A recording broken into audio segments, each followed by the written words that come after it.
नमस्कार, मैं पंडित ब्रजभूषण शर्मा आप लोगों के सामने एक बार फिर मैं ब्रजभूषण फ्यूचर पॉइंट पे आपका स्वागत करता हूं।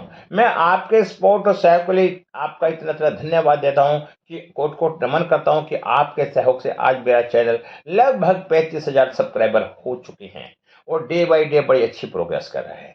दोस्तों, आज मेरी जो वीडियो बनाने का थीम है उसका उद्देश्य है कि मोर पंख रखने से धन की प्राप्ति होती है। और मोर पंख कहाँ रखा जाए? मोर पंख नकारात्मक ऊर्जा को ठीक कर रहा है, आज मेरा टॉपिक है।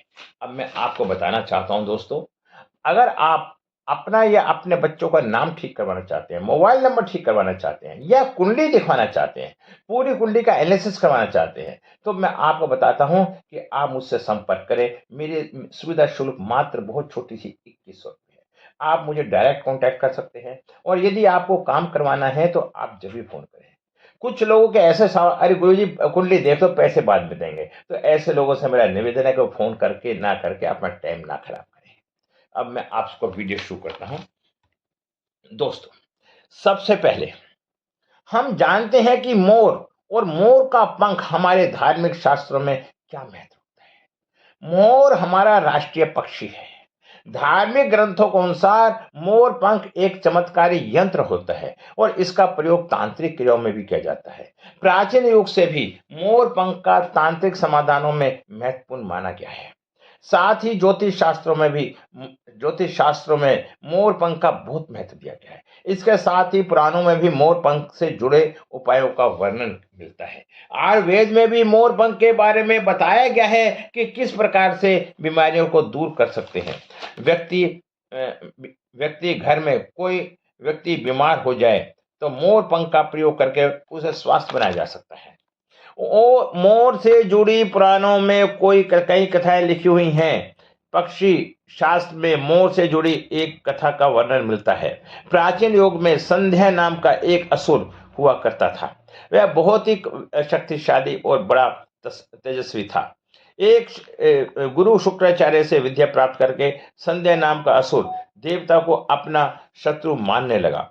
उसने ब्रह्मदेव और भगवान शिव से वरदान प्राप्त किया और बहुत अधिक शक्तिशाली बन गया। उसके बाद उसने स्वर्ग पर आक्रमण किया और कई देवी देवताओं को बंदी बना लिया। लेकिन उस असुर को पराजित करने के लिए देवताओं ने एक योजना बनाई और उसके लिए उन्होंने मोर का सहायता ली।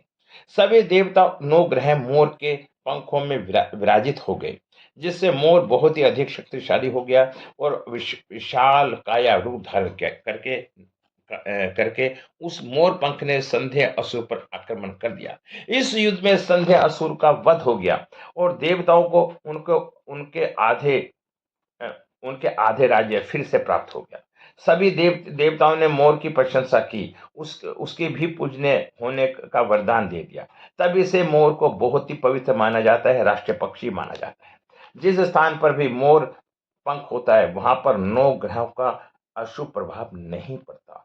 दोस्तों, केवल ऋषि मुनि और देवताओं ही नहीं बल्कि भगवान श्री कृष्ण ने मोर की प्रशंसा करते हुए भगवान श्री कृष्ण ने मोर का श्रेष्ठता का वर्णन किया है और उन्होंने मोर के पंख को अपने मुकुट में धारण करके मोर को श्रेष्ठ होने का प्रमाण भी दिया है। मोर पंख के बिना भगवान श्री कृष्ण कहीं ना कहीं पर भी नहीं जाते हैं और श्री कृष्ण कहते हैं मोर शांति और प्रेम का प्रतीक है। मोर सुख समृद्धि का भी प्रतीक है। मोर का पंख मनुष्य की हर प्रकार की नकारात्मक शक्ति में रक्षा करता है। केवल हिंदू धर्म में ही नहीं बल्कि दुनिया के सभी धर्मों में मोर को विशेष महत्व दिया गया है। प्राचीन लोग मोर पंख की अद्भुत शक्ति को बारे में जानते हैं, इसलिए सभी धर्मों और ग्रंथों में मोर को महत्वपूर्ण स्थान दिया गया है। हिंदू धर्म में मोर को धन की देवी माँ लक्ष्मी, विद्या की देवी सरस्वती, भगवान श्री गणेश, हनुमान, श्री कार्तिकेय जी ने से भी जोड़कर देखा जाता है। माँ लक्ष्मी के सुख समृद्धि और संपन्नता की देवी माना जाता है। मोर पंख का प्रयोग करके मां लक्ष्मी को प्रसन्न किया जा सकता है और सुख संपन्न को प्राप्त किया जा सकता है। यदि मोर पंख के साथ आप अपने घर में बांसुरी रखते हैं तो इसमें परिवार में प्रेम और सौंदर्य बना रहता है। दोस्तों, हमारा घर एक मंदिर की तरह होता है। अगर इसमें रहने वाला सदस्य रोज आपस में झगड़ा करने लगे, तो यह मंदिर कम, युद्ध का मैदान अधिक जाना जाता है। घर में क्लेश और झगड़े होने के कारण ही परेशानी आती है। लेकिन सबसे बड़ा कारण होता है घर में नकारात्मक ऊर्जा का प्रवेश करना। लेकिन हमारे घर में यह नकारात्मक ऊर्जा आखिर कहाँ से प्रवेश करती है? और इस नकारात्मक ऊर्जा को दूर करने के लिए कौन से उपाय करने चाहिए? वास्तु शास्त्र के अनुसार प्रत्येक घर में नकारात्मक ऊर्जा फैलाने वाली चीजें मौजूद होती हैं। इन वस्तुओं के बिना हमारा घर चल नहीं पाता। इन वस्तुओं को हम दूर कर सकते हैं। हम घर से बाहर न निकालने में परेशान होते हैं। यदि हम सकारात्मक सोच का इस्तेमाल करें, तो हम घर से दूर कर सकते हैं। लेकिन इस नकारात्मक ऊर्जा को अवश्य बाहर निकाला सकते हैं। इसके लिए हम मोर पंख का प्रयोग करना चाहिए। इसके लिए मोर पंख को आप अपने घर में खूब ज़ोर-ज़ोर से हवा में हिलाएँ। इससे आप आरती करें तो मोर पंख को बहुत हिलाएँ, आरती करें, रम जाएँ। इससे आपके घर की जितनी भी नकारात्मक ऊर्जा है, वो आपके घर से बाहर होती जाएगी। यदि रोज़ सुबह पूजा के बाद आप ऐसा करते हैं, तो आपके घर की सारी नकारात्मक ऊर्जा बाहर चली जाएगी और आपके घर में सुख शांति बनी रहेगी। इस बात को ध्यान रखते हुए आज हम आपको बताएँगे कि घर में वह कौन से 3 जगह हैं, जहाँ पर आपको मोर पंख ज़रूर रखने चाहिए।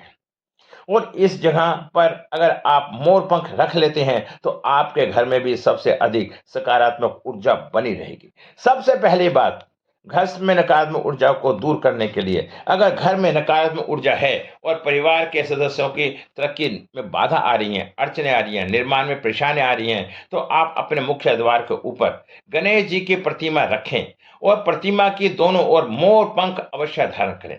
इससे आपके घर में किसी भी प्रकार की नकारात्मक ऊर्जा प्रवेश नहीं करेगी पाएगी। यदि आपका मुख्य द्वार वास्तुशास्त्र के नियमों के विरुद्ध है, तो आप मुख्य द्वार पर 3 मोर पंख अवश्य रखें। इससे वास्तु दोष समाप्त हो जाता है।